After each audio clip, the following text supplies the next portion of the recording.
Hey, Texas Study students. This is Coachsaenz welcoming you back to another one of our video lessons. Today's video lesson is Chapter 8 Vocabulary, and it's on Anglo-American colonization of Texas.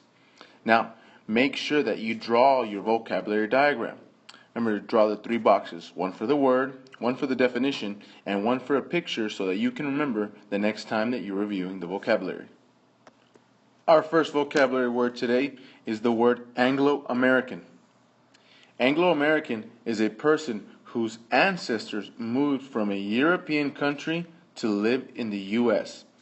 Now, as we can see in this picture here, we have a couple of European countries here. We have the Netherlands, France, Spain, Portugal, Ireland, and UK, or Great Britain, right? Now, they lived over here, a lot of different cultures, right? A lot of different countries living here. They moved to the United States, right? Their ancestors moved over here.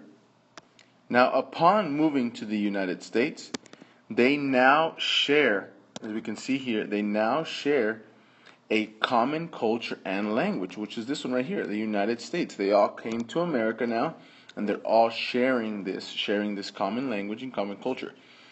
Coming from different parts, right? Because France and Spain and Portugal, right? They each have different cultures, different languages, right? But when they come to America, they now have the same language and same culture, or a common language, common culture. Our next vocabulary word is going to be the word immigrant. Immigrant is a person who comes to a country to settle. Now, the immigrant does not just come to the country to just visit. No, he actually moves to the country, or they actually move to the country to settle down, start a new life there, right? Now, here in this picture, we see a depiction of European settlers or European immigrants moving to the United States. Here's a picture of Lady Liberty herself in New York, right? These are the European immigrants coming on ship voyage across the Atlantic to New York and to Ellis Island, right? Now, a lot of our ancestors have, of the Rio Grande Valley, have immigrated from Mexico to where we are currently now. Now, they didn't come just to visit. No. They came to the country to settle. Now, the next vocabulary word is the word empresario.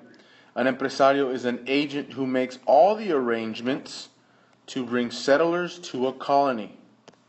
At times, many people could not move to the United States on their own. They needed assistance. They needed to know what to do.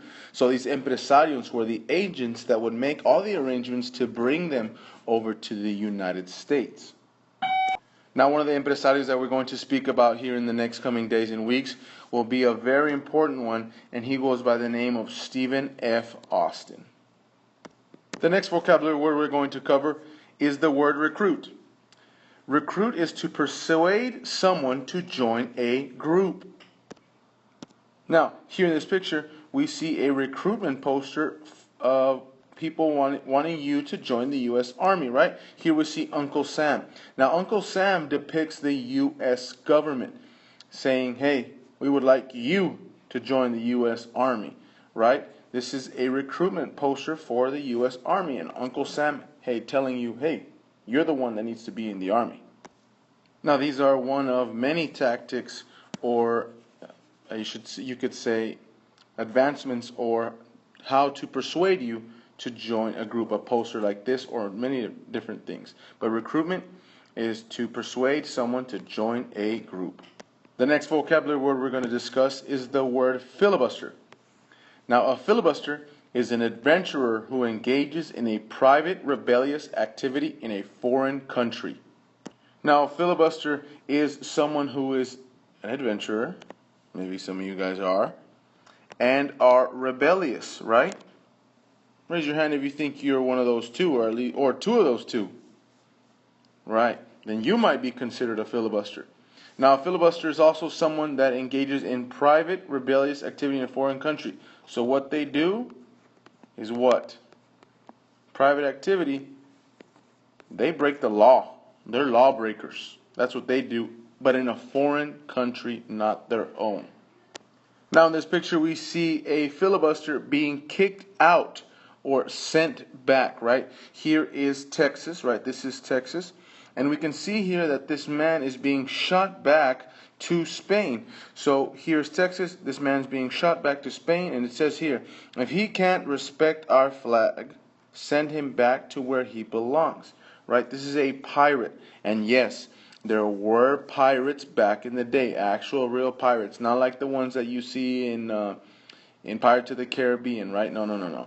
Those are all actors. These are real pirates in today's I should say in history, back then in Texas, right? So we see here a pirate getting kicked back to Spain.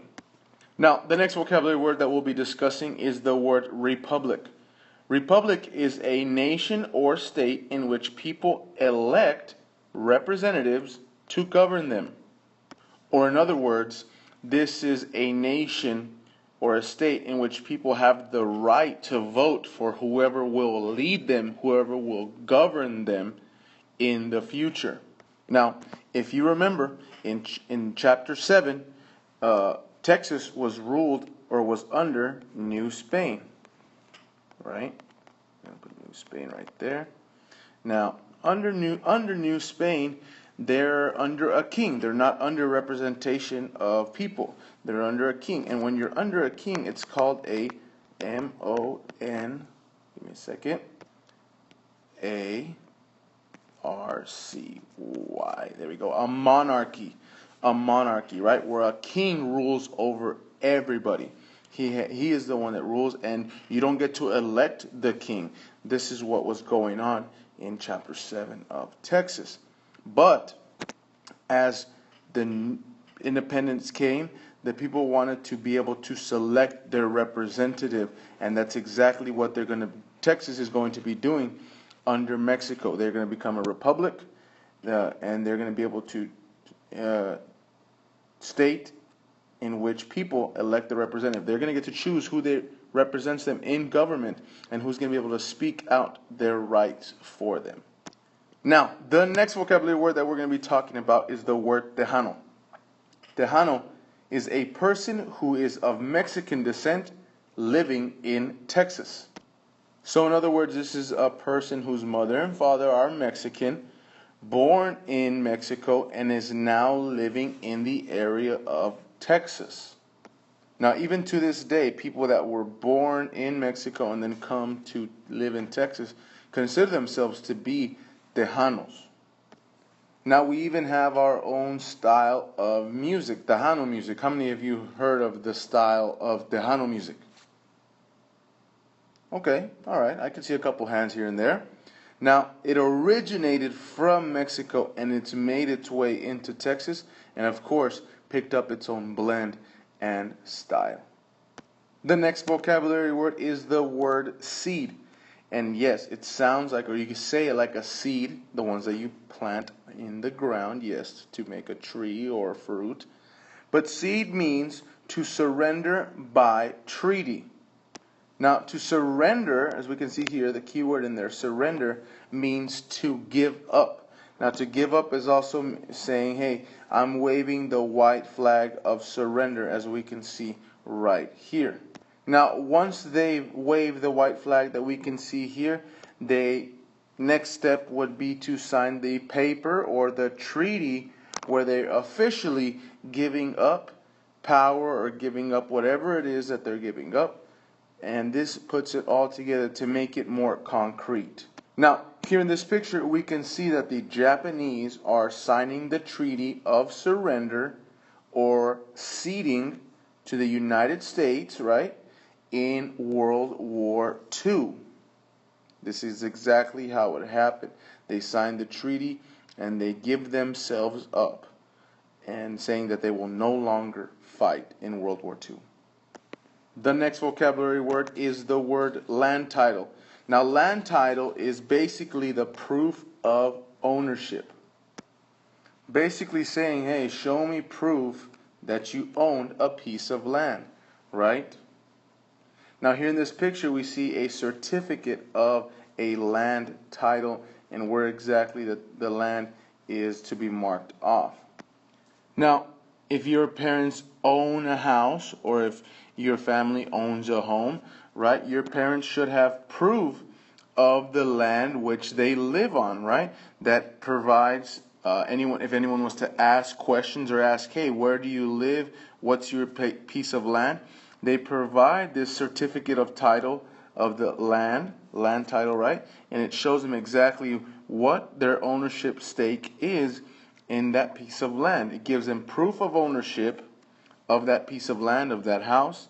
That essentially becomes the land title. Our last vocabulary word for today is the word militia. Militia is a military force that is not professional.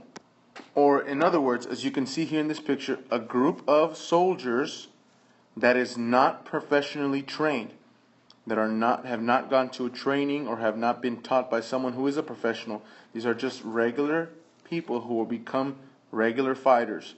A military force that is non-professional. Here in this picture you can see in the background another group of soldiers who are in all red and white, which is a professional army, a professional group of soldiers, compared to these men here in this picture where they're wearing all different sorts of colors. This is a militia, a military force that is not professional. Now this concludes our lesson on Chapter 8 Vocabulary and Anglo-American Colonization of Texas. This is Coachsaenz signing out.